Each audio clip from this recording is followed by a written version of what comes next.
Success संगम में आपका स्वागत है। मैं यहाँ पे करवाता हूँ दृष्टि द विजन बिहार 67वीं बीपीएससी प्रारंभिक परीक्षा को ध्यान में रखते हुए यह टेस्ट सीरीज आपको कराई जा रही है। टेस्ट संख्या 3 है और इसके पहले वाले वीडियो में 110 प्रश्न संख्या 110 तक हो चुका था। अब करेंगे 110 के बाद 110 से लेकर के 150 तक। चलिए स्टार्ट करते हैं। लेकिन यहाँ पर आप देख सकते हैं टेस्ट कोड 2103 है, क्वेश्चन बुकलेट सीरीज सी है, दृष्टि आईएएस का BPSC 67th prelims test series 2021 के लिए जो बनाई गई थी।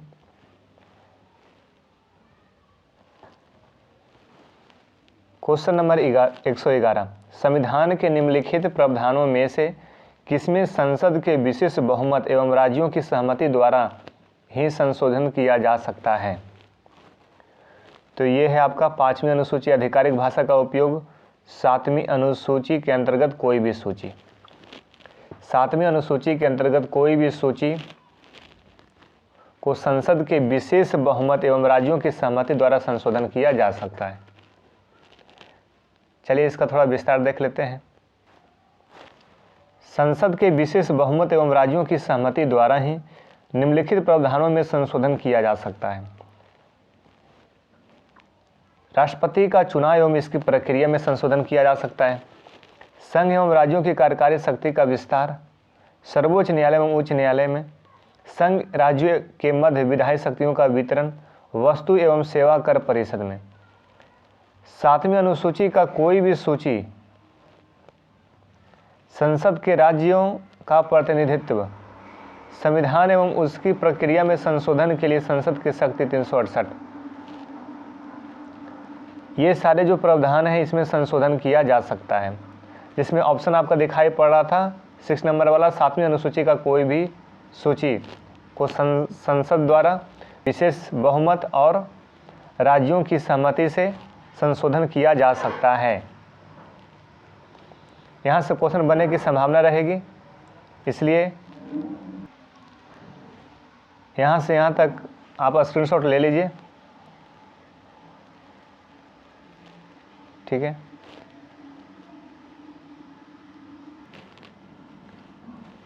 क्वेश्चन नंबर 112, निम्नलिखित में से क्या संघीय सरकार की विशेषता नहीं है?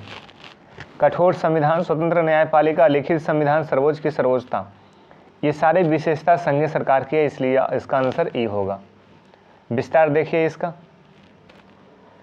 संघीय सरकार की विशेषता द्विस्तरीय सरकार, राष्ट्रीय सरकार एवं क्षेत्रीय सरकार, ये हो गया द्विस्तरीय सरकार।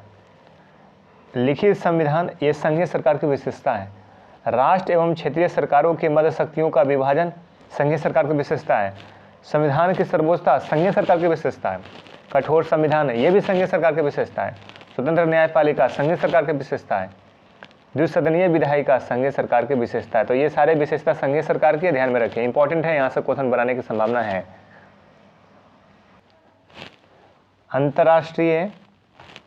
अंतर्राज्यीय परिषद की स्थापना का उल्लेख भारतीय संविधान के किस अनुच्छेद में किया गया? अंतर्राज्यीय परिषद का उल्लेख अनुच्छेद 263, याद रखिए, अनुच्छेद 263 अंतर्राज्यीय परिषद के बारे में उल्लेख किया गया संविधान में। 114 देखिए, संविधान के किस अनुच्छेद द्वारा वित्तीय आपातकाल की घोषणा की जा सकती है? वित्तीय आपातकाल, बहुत ही आसान क्वेश्चन है। तो ये हो गया अनुच्छेद 360 के द्वारा वित्तीय आपातकाल। निम्नलिखित में से कौन सी वीटो शक्ति भारत के राष्ट्रपति को प्राप्त नहीं है? भारत के राष्ट्रपति को आत्यांतिक वीटो प्राप्त है, निलंबनकारी, पॉकेट वीटो, तीनों प्राप्त है। विशेषित वीटो प्राप्त नहीं है भारत के राष्ट्रपति को। ध्यान रखिए, भारत के राष्ट्रपति को विशेषित वीटो की शक्ति प्राप्त नहीं है। आधुनिक राज्यों में कार्यकारी द्वारा प्राप्त वीटो शक्ति को निम्नलिखित 4 प्रकारों में वर्गीकृत किया जा सकता है: आत्यांतिक वीटो, विशेषित वीटो, निलंबनकारी वीटो, पॉकेट वीटो। आत्यांतिक वीटो में अर्थात विधायिका द्वारा पारित विधेयक पर अपनी राय सुरक्षित रखना, ये हो गया आत्यांतिक वीटो। यहाँ से क्वेश्चन बन सकता है कि आत्यांतिक वीटो से क्या समझते हैं? तो विधायिका द्वारा पारित विधेयक पर अपनी राय को सुरक्षित रखना आत्यांतिक वीटो है। राय ले लिया गया लेकिन उसे भी पब्लिकली नहीं किया गया है, उसे सुरक्षित रखा गया। ये आत्यांतिक वीटो हो गया। विशेषित वीटो क्या है? जो कि भारत की राष्ट्रपति को प्राप्त नहीं है, जिसे उच्च बहुमत के साथ विधायिका द्वारा निरस्त किया जा सकता है। वैसा कोई भी विधेयक है जिसे विधायिका के द्वारा निरस्त किया जा सकता है, ये विशेषित वीटो है। निलंबनकारी वीटो, जिसे विधायिका द्वारा साधारण बहुमत के द्वारा निरस्त किया जा सकता है। निलंबनकारी वीटो को उस विधेयक पर लगाया जाता है जो साधारण बहुमत द्वारा निरस्त किया जा सकता है। विशेषित वीटो उच्च बहुमत के द्वारा विधायिका के द्वारा निरस्त किया जा सकता है, उसे विशेषित वीटो, उस विधेयक को विशेषित वीटो के तहत राष्ट्रपति सुरक्षित रख सकता है उसको। पॉकेट वीटो क्या है? अर्थात विधायिका द्वारा पारित विधेयक पर कोई निर्णय नहीं लिया जा रहा है, पॉकेट वीटो। ठीक है, समझ गए हम। तो यहाँ से ये इंपॉर्टेंट बनता है। संविधान के अनुसार प्रधानमंत्री का चयन एवं नियुक्ति की जाती है, तो ये आपका राष्ट्रपति के द्वारा, उपराष्ट्रपति के द्वारा, लोकसभा अध्यक्ष के द्वारा, मुख्य न्यायाधीश के द्वारा। संविधान के अनुसार प्रधानमंत्री का चयन एवं नियुक्ति की जाती है किसके द्वारा? देखिए यहाँ पे संविधान में प्रधानमंत्री के चयन एवं नियुक्ति के लिए कोई विशिष्ट प्रक्रिया निर्धारित नहीं की गई है। कोई विशेष प्रक्रिया निर्धारित नहीं की गई है, संविधान में इसका विवरण नहीं है, उसकी नियुक्ति और चयन की प्रक्रिया। फिर भी देखिए अनुच्छेद 75 में केवल यह कहता है कि, अनुच्छेद 75 में यह कहा गया है कि प्रधानमंत्री को राष्ट्रपति द्वारा नियुक्त किया जाएगा, बस। ये अनुच्छेद 75 में केवल इसकी चर्चा है कि प्रधानमंत्री को नियुक्त कौन करेगा? राष्ट्रपति। इसकी प्रक्रिया क्या होगी और विशिष्ट प्रक्रिया कोई निर्धारित नहीं की गई है। वैसे नॉर्मली नियुक्त कौन करेगा? राष्ट्रपति। लेकिन यहाँ पे क्वेश्चन जो आपका पूछा है, चयन एवं नियुक्ति की प्रक्रिया, प्रधानमंत्री का चयन एवं नियुक्ति की जाती है, ये आपका हो गया आंसर ई हो जाएगा, क्योंकि इसका उल्लेख संविधान में नहीं है। अनुच्छेद 75 में कहा गया है कि केवल राष्ट्रपति इसकी नियुक्ति करेगा, और चयन और नियुक्ति की प्रक्रिया का स्पष्ट विवरण उल्लेख नहीं है। अनुपाती न्याय से तात्पर्य होता है, अनुपाती न्याय, सामाजिक न्याय, आर्थिक न्याय, राजनीतिक न्याय। आर्थिक और राजनीतिक न्याय उपरोक्त में से कोई है, फिर एक से अधिक, तो ये एक से अधिक हो जाएगा अनुपातिक न्याय। देखिए सामाजिक और आर्थिक न्याय के मिले जुले रूप को अनुपाती न्याय कहा जाता है। सामाजिक और आर्थिक न्याय के मिले जुले रूप को अनुपातिक न्याय कहा जाता है। सामाजिक न्याय का अर्थ है हर व्यक्ति के साथ जाति, रंग, धर्म, लिंग के आधार पर बिना भेदभाव किए समान व्यवहार। वहीं आर्थिक न्याय का अर्थ है संपदा, संपत्ति एवं आय की विषमता को दूर कर सबके साथ समान व्यवहार करना। ठीक है। उच्च न्यायालय के न्यायाधीशों को पद से हटाया जाना संबंधित प्रावधान किस देश के संविधान से लिया गया है? ये किस देश के संविधान से लिया गया है? संयुक्त राज्य अमेरिका से। उच्च न्यायालय के न्यायाधीशों को पद से हटाना। छठी अनुसूची में वर्णित राज्यों में निम्नलिखित में से कौन शामिल नहीं है? छठी अनुसूची में कौन शामिल नहीं है? तो ये मणिपुर शामिल नहीं है। असम, त्रिपुरा, मेघालय शामिल है, मणिपुर शामिल नहीं है। छठी अनुसूची में असम, त्रिपुरा, मेघालय, मिजोरम राज्यों के जनजातीय क्षेत्रों के प्रशासन से संबंध उपबंध है, जबकि पांचवी अनुसूची में अनुसूचित क्षेत्रों और अनुसूचित जनजातियों के प्रशासन व नियंत्रण के बारे में है। तो ये बात ध्यान रखिए, पांचवी अनुसूची में क्या है? अनुसूचित क्षेत्रों और अनुसूचित जनजातियों के प्रशासन व नियंत्रण के बारे में। छठी अनुसूची में क्या है? असम, त्रिपुरा, मेघालय, मिजोरम राज्यों के जनजातीय क्षेत्रों के प्रशासन से संबंध उपबंध। देखिए ये प्रशासन से संबंध उपबंध की बात की रही है जनजातीय क्षेत्रों में, और यहाँ क्या बोला? अनुसूचित क्षेत्रों और अनुसूचित जनजातियों के प्रशासन व नियंत्रण के बारे में। ठीक है, यहाँ पे क्षेत्र भी है और अनुसूचित जनजाति भी है। तो छठी और पांचवी दोनों याद रखिए।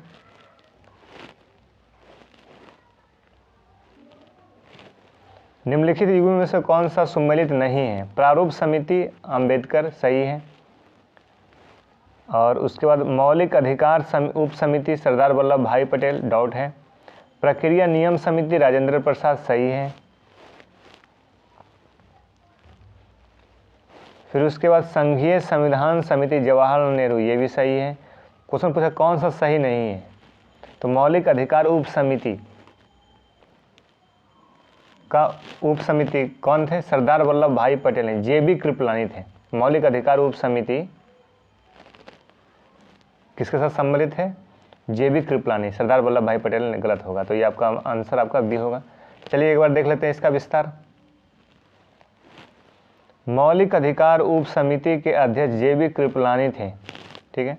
मौलिक अधिकार एवं अल्पसंख्यक समिति जिसके अध्यक्ष सरदार वल्लभ भाई पटेल थे की 5 उप समितियाँ थी, जैसे मौलिक अधिकार उप समिति JB कृपलानी, अल्पसंख्यक उप समिति HC मुखर्जी। मौलिक अधिकार उप समिति कौन थे, JB कृपलानी, अल्पसंख्यक उप समिति HC मुखर्जी, प्रारूप समिति अंबेडकर, प्रक्रिया नियम समिति डॉक्टर राजेंद्र प्रसाद, संघीय संविधान समिति जवाहरलाल नेहरू। ये ध्यान रखिए, यहाँ से आप स्क्रीनशॉट ले सकते हैं।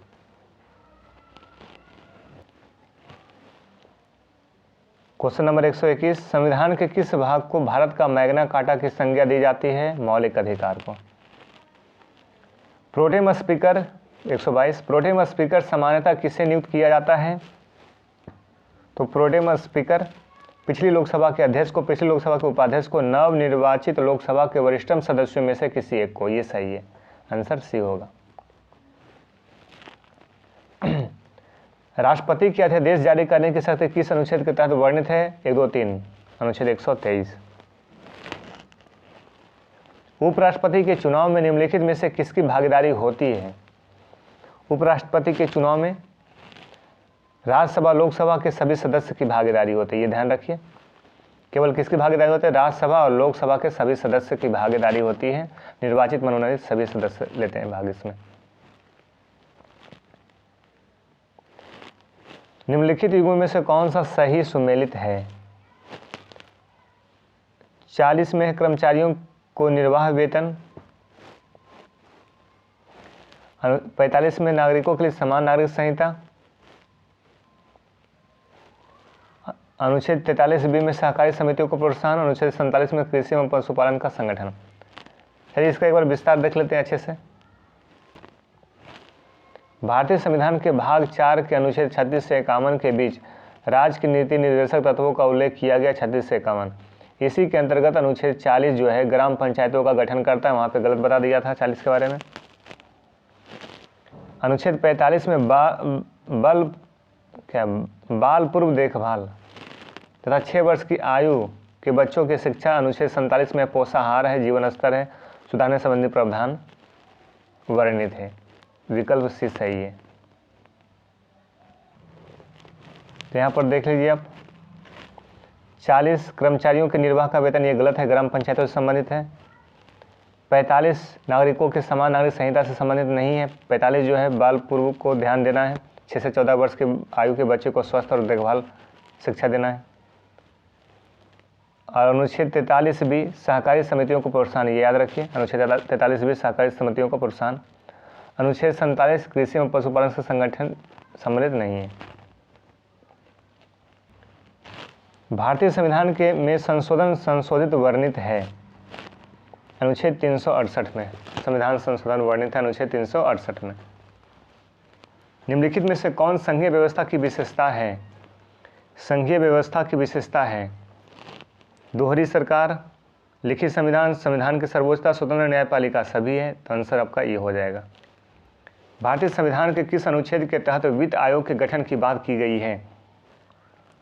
वित्त आयोग की गठन की होती है अनुच्छेद 280, ठीक है, बी हो गया आंसर। 129 देखिए, निम्नलिखित समितियों आयोगों में कौन केंद्र राज्य संबंधों में संबंधित नहीं है। तो केंद्र राज्य संबंधों में संबंधित नहीं है दिनेश गोस्वामी समिति। पूंछी आयोग केंद्र और राज्य से संबंधित है, सरकारी आयोग भी और रजमन्नार समिति भी, इसलिए इसका आंसर दिनेश गोस्वामी समिति। विस्तार देख लीजिए।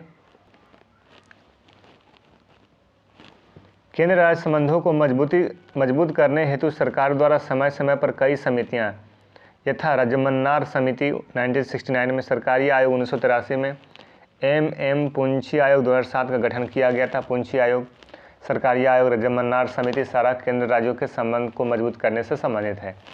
जबकि दिनेश गोस्वामी तारकुंड समिति, इंद्रजीत गुप्ता समिति का संबंध चुनाव सुधार से है। ये जो दिनेश गोस्वामी समिति है, तारकुंड समिति है, इंद्रजीत गुप्ता समिति है, चुनाव सुधार से संबंधित है। क्वेश्चन नंबर 130, राज्य सूची के किस विषय पर आपातकाल की स्थिति में संसद को कानून बनाने की शक्ति किसी अनुच्छेद में वर्णित है? तो ये 250, अनुच्छेद 250 में ये वर्णित है। 131, 2 या 2 से अधिक राज्यों के लिए एक ही उच्च न्यायालय की स्थापना निम्नलिखित में से किस अनुच्छेद में वर्णित है? अनुच्छेद 231 में वर्णित है 2 या 2 से अधिक राज्यों के लिए एक उच्च न्यायालय होना चाहिए। जब 2 या 2 से अधिक राज्यों के लिए एक उच्च न्यायालय की स्थापना का जिक्र वर्णन किस में है? 231 में। ये ध्यान रखिए। 132 देख लीजिए, मिजोरम राज्य के विशेष संदर्भ में निम्नलिखित में से कौन सा अनुच्छेद उल्लेखित है?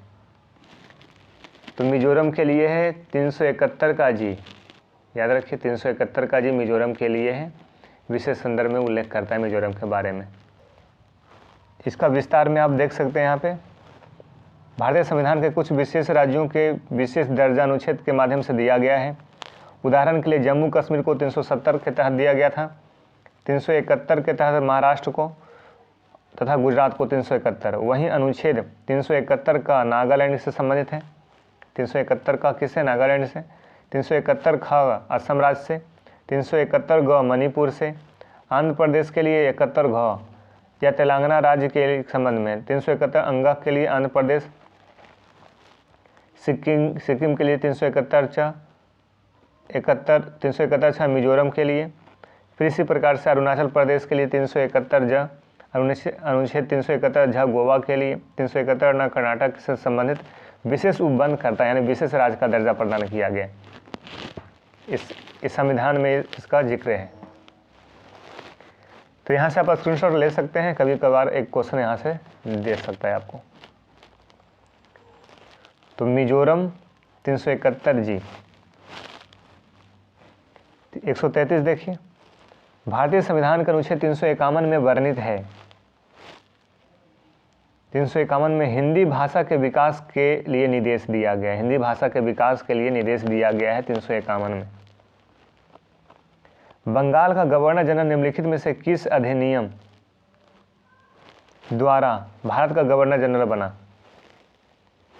तो ये चार्टर अधिनियम 1833 के माध्यम से बंगाल का जो गवर्नर जनरल था वो भारत का गवर्नर जनरल बना।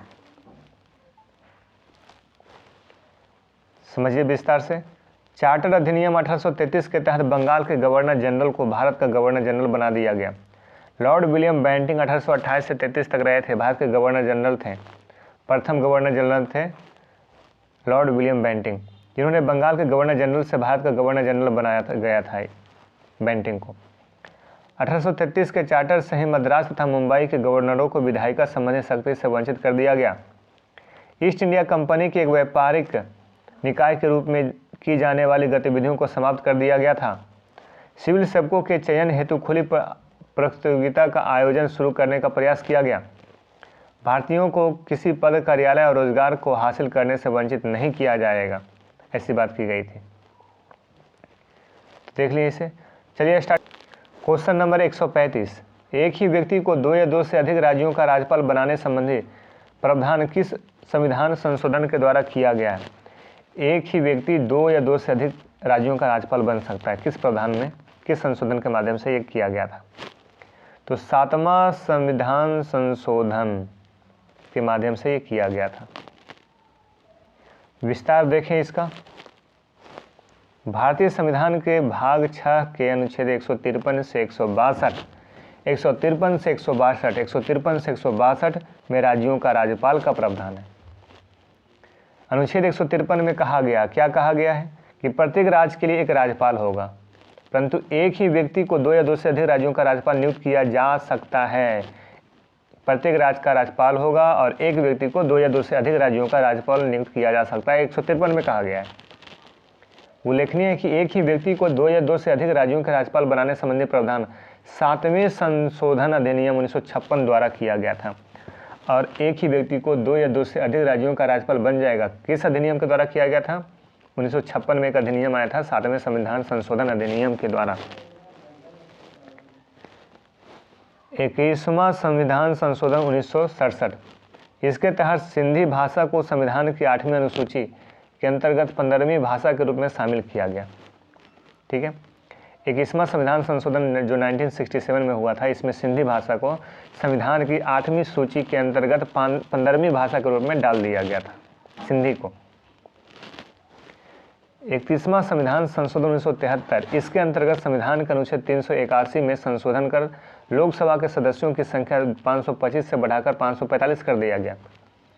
31वां संविधान संशोधन 73 में क्या हुआ था? 525 थी लोकसभा की संख्या और बढ़ाकर कितना कर दी गई? 545। किस संशोधन में? 31वां संविधान संशोधन कब हुआ था? 1973 में। और केंद्र शासित प्रदेशों का जो प्रतिनिधित्व था 25 से घटाकर 20 कर दिया गया। ठीक है,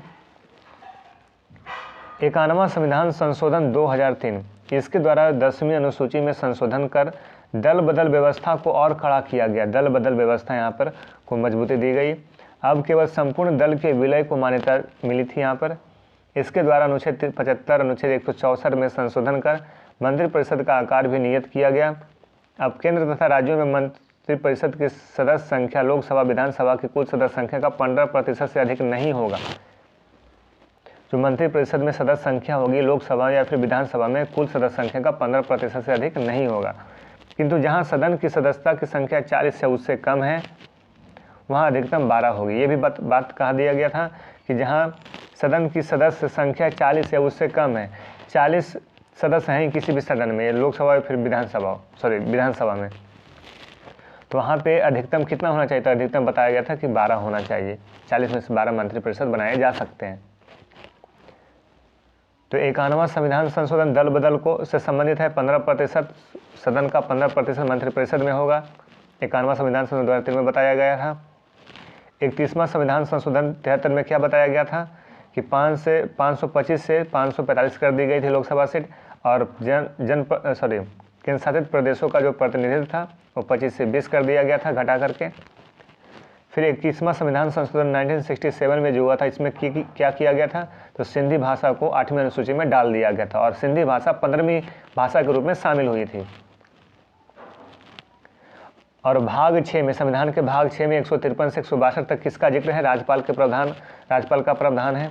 153 में कहा गया एक राज्यपाल होगा और एक से अधिक राज्यों में उसकी नियुक्ति की जा सकती है। 7वां संविधान संशोधन 1956 के द्वारा ये बात बताई गई थी। चलिए आगे बढ़ते हैं। विधानसभा के विघटन के बाद भी उसका अध्यक्ष स्पीकर पद पर बना रहता है। विधानसभा के विघटन के बाद गठित विधानसभा की पहली बैठक से पूर्व, ये सही है आपका। नए अध्यक्ष चुने जाने तक ये सारा गलत है। चुनावी परिणाम आने तक ये सारा गलत है। आंसर क्या हो गया? ए।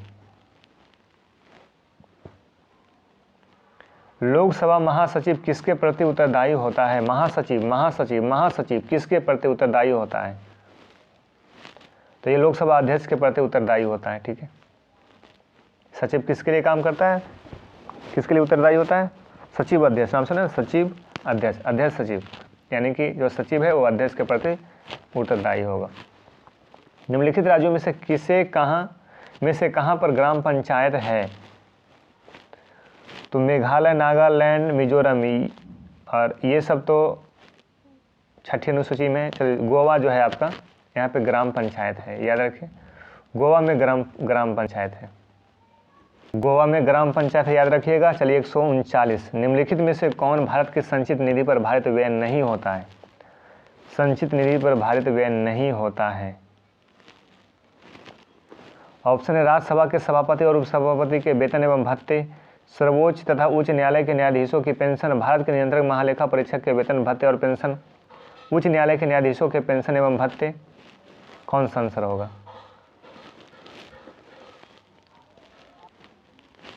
विस्तार से देख लीजिए। अनुच्छेद 112(3) के अनुसार भारत की संचित निधि पर भारित व्यय निम्नलिखित है। राष्ट्रपति के वेतन और भत्ते तथा उसके पद से संबंधित अन्य व्यय इस संचित निधि पर है। राज्यसभा के सभापति और उपसभापति तथा लोकसभा के अध्यक्ष और उपाध्यक्ष के वेतन और भत्ते संचित निधि पर भारित होगा। भारत सरकार द्वारा लिए गए ऋण की अदायगी का व्यय या उस पर दिया जाने वाला ब्याज भी उससे संबंधित है, संचित निधि से पर यह भारित होगा। सर्वोच्च न्यायालय के न्यायाधीशों के वेतन भत्ते और पेंशन तथा उच्च न्यायालय के न्यायाधीशों की सिर्फ पेंशन वेतन भत्ते की संचित निधि से दिए जाते हैं। भारत के नियंत्रक महालेखा परीक्षक के वेतन भत्ते और पेंशन किसी न्यायालय के मध्यस्थ अधिकरण के निर्णय, डिक्री या पंचायत को लागू करने के लिए अपेक्षित व्यय। कोई अन्य व्यय जो संसद द्वारा भारत की संचित निधि पर भारित घोषित किया जाए, जो संसद घोषित कर देगा कि ये जो इसका व्यय संचित निधि पर ही भारित होगा, तो उसे भी शामिल किया जाता है संचित निधि पर। तो यहाँ पे हम ऑप्शन आपका सभी हो जाएगा, सॉरी कोई नहीं होगा, मतलब ऑप्शन के दृष्टि से, क्वेश्चन के दृष्टि से देख लीजिए। तो राज्यसभा के सभापति उपसभापति के वेतन, सर्वोच्च न्यायालय के न्यायाधीशों के पेंशन, नियंत्रक महालेखा परीक्षक के वेतन भत्ते, उच्च न्यायालय के न्यायाधीशों के वेतन भत्ते, इसलिए आपका इनमें से कोई नहीं। निम्नलिखित में से किस अनुच्छेद के अंतर्गत अपशिष्ट शक्तियों का उल्लेख किया गया है?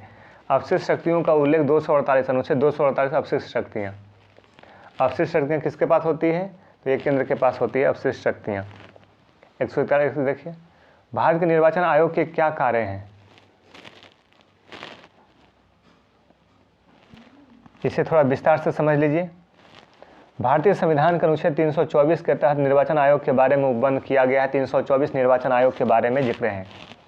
भारत का निर्वाचन आयोग एक अस्थायी संवैधानिक निकाय, अस्थायी संवैधानिक निकाय है। कौन? निर्वाचन आयोग, अनुच्छेद 324 में। इसकी स्थापना 25 जनवरी 1950 को की गई थी। इसमें एक मुख्य चुनाव आयुक्त होता है, 2 अन्य चुनाव निर्वाचन आयुक्त होते हैं। 1 + 2 यानी 3 होते हैं टोटल। इनके निम्नलिखित कार्य हैं। देखिए कार्य क्या है? निर्वाचन क्षेत्रों का परिसीमन करना। परिसीमन करना यानी कि संसदीय क्षेत्र घोषित करना और उसका विस्तार करना या कम करना। मतदाता सूची तैयार करना। परिसीमन का कार्य, मतदाता सूची का कार्य निर्वाचन आयोग करेगा। राजनीतिक दलों को मान्यता भी देगा निर्वाचन आयोग। राजनीतिक दलों को चुनाव चिन्ह भी प्रदान करेगा निर्वाचन आयोग। 324 अनुच्छेद 25 जनवरी 1950 को बनाई गई थी। निर्वाचन का संचालन करना, जैसे संसद, राज्य विधानमंडल, राष्ट्रपति का, उपराष्ट्रपति का चुनाव, सारा संचालन कौन करेगा? निर्वाचन आयोग। अर्ध न्यायिक कार्य, संसद के सदस्यों की योग्यता से संबंधित अर्हताओं हेतु राष्ट्रपति से परामर्श करना, चुनाव रद्द करना, राजनीतिक दलों हेतु आदर्श आचार संहिता तैयार करना, चुनाव वैधता का निपटारा, उम्मीदवारों द्वारा खर्च की जाने वाली राशि निश्चित करना, मतदाताओं को राजनीतिक प्रशिक्षण देना, चुनावी याचिका आदि के संबंध में सरकार को आवश्यक परामर्श देना। जबकि राज्य में राष्ट्रपति शासन की संस्तुति राज्यों के राज्यपाल द्वारा की जाती है। राज्य में राष्ट्रपति शासन की संस्तुति राज्य के राज्यपाल के द्वारा की जाती है। चलिए अब देखिए ऑप्शन पढ़िए। संसद तथा राज्य विधानमंडलों के सभी चुनाव करवाना, ठीक है। राष्ट्रपति तथा उपराष्ट्रपति का चुनाव करवाना, ये भी सही है। किसी राज्य में स्वतंत्र एवं निष्पक्ष चुनाव के लिए अनुकूल दशा न होने पर राष्ट्रपति शासन लगाए जाने की संस्तुति करना, ये भी सही है।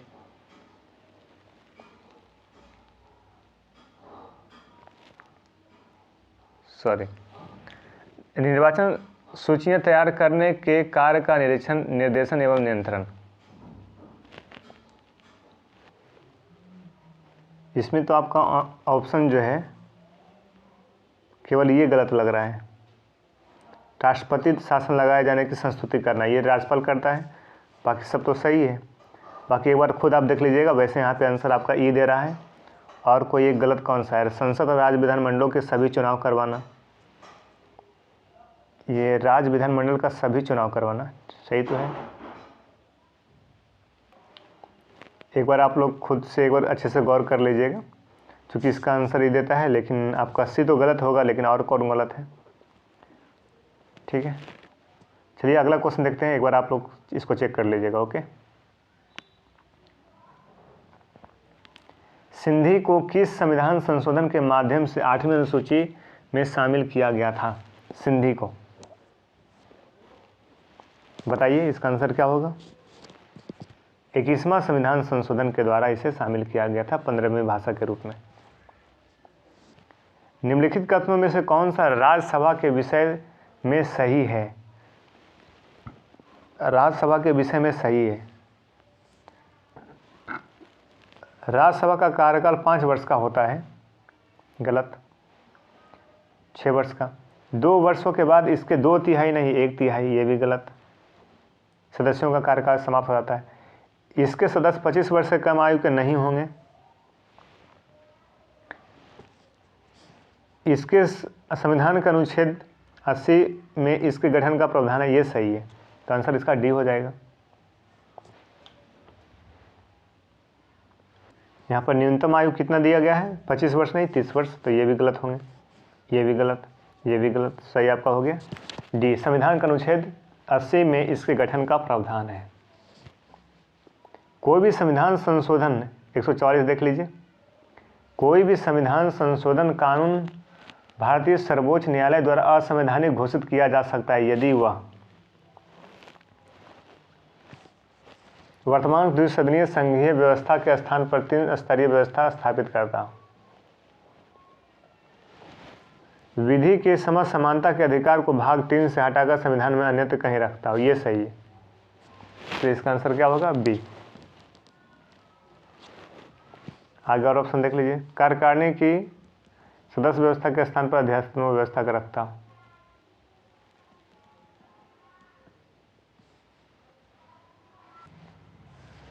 विस्तार से देखिए। कोई भी संविधान संशोधन कानून भारतीय सर्वोच्च न्यायालय द्वारा असंवैधानिक घोषित किया जा सकता है यदि वह विधि के समसमानता के अधिकार को भाग 3 से हटाकर संविधान में अन्यत्र कहीं रखता हो, संविधान के भाग 3 के अनुच्छेद 12 से 35 के बीच मौलिक अधिकारों का विवेचन, यानी कि मौलिक अधिकारों में कुछ यदि छेड़छाड़ होता है तो उसे असंवैधानिक घोषित कर दिया जाएगा। कुल मिलाकर ये बात कही जा रही है। संविधान के मूल ढांचे में मौलिक अधिकार भी आते हैं। विधि के समसमानता का अनुच्छेद 14 उल्लेखित मौलिक अधिकार है। इसका अन्यत्र स्थापना इसके विधिक अधिकार को अधिकार बना देगा।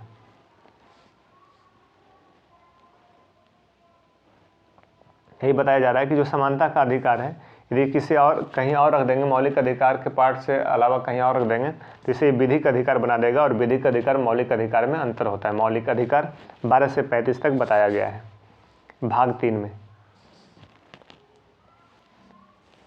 निम्नलिखित युग्मों में से कौन सा सुमेलित नहीं है, शब्द को पकड़िए, नहीं है। वन जो है संवर्धित सूची में, ये सही है। शेयर बाजार संवर्धित सूची में, ये गलत है। शेयर बाजार संघीय सूची में होना चाहिए। डाकघर बचत बैंक संघीय सूची में, जन स्वास्थ्य राज्य सूची में, तो गलत आपका हो गया शेयर बाजार वाला। चलिए नेक्स्ट क्वेश्चन। निम्नलिखित में से किन अनुच्छेदों को राष्ट्रीय आपातकाल के दौरान निलंबित नहीं किया जा सकता है। किसे निलंबित नहीं किया जा सकता है। 14-15 को निलंबित किया, निलंबित यानी कि कुछ देर के लिए, कुछ समय के लिए स्थगित कर देना। अनुच्छेद 19-20 को भी निलंबित किया जा सकता है, नहीं तो हल्ला करेगा ज़्यादा। वाक और अभिव्यक्ति की स्वतंत्रता यहाँ पे अवरुद्ध की जाती है। अनुच्छेद 20 और 21 जीवन जीने का अधिकार को यहाँ पे बनाए रखा जाना चाहिए, बनाए रखा जाता है। तो आपातकाल के दौरान भी 20-21 को निलंबित नहीं किया जा सकता है। निम्नलिखित में से कौन 21वें विधि आयोग के अध्यक्ष हैं। 21वें विधि आयोग के अध्यक्ष कौन है। बलबीर सिंह चौहान है 21वें विधि आयोग के अध्यक्ष। न्यायमूर्ति बलबीर सिंह चौहान 21वें विधि आयोग के अध्यक्ष। भारत के किसी राज्य में विधान परिषद का सृजन अथवा समाप्ति की जा सकती है। संसद के द्वारा की जा सकती है विधान परिषद के सृजन और समाप्ति, या फिर किसी राज्य के, ऑप्शन देख लीजिए, संसद के द्वारा, किसी राज्य के राज्यपाल की संस्तुति पर, राष्ट्रपति के द्वारा, फिर उसके बाद है मंत्रिपरिषद की संस्तुति पर राज्यपाल के द्वारा, राज्य विधानसभा के तब संबंधित संकल्प को पारित करने पर संसद के द्वारा। ये सही है। राज्य विधानसभा एक संकल्प लाएगी और उसे यदि संसद पारित कर देती है तो आपका विधान परिषद का सृजन हो सकता है या फिर उसकी समाप्ति हो सकती है। विधान परिषद भारत में अभी 6 राज्यों में है, महाराष्ट्र, कर्नाटक, तेलंगाना, आंध्र प्रदेश, बिहार, यूपी। 149 देखिए, निम्नलिखित में से कौन संविधान में 42वें संशोधन द्वारा नीति निर्देशक तत्वों में नहीं जोड़ा गया है। 149 में तो शोषण से बच्चों एवं वयस्कों की सुरक्षा, समान न्याय एवं निःशुल्क कानूनी सलाह, ये दोनों जोड़ा गया है। समान नागरिक संहिता ये नहीं जोड़ा गया अभी तक।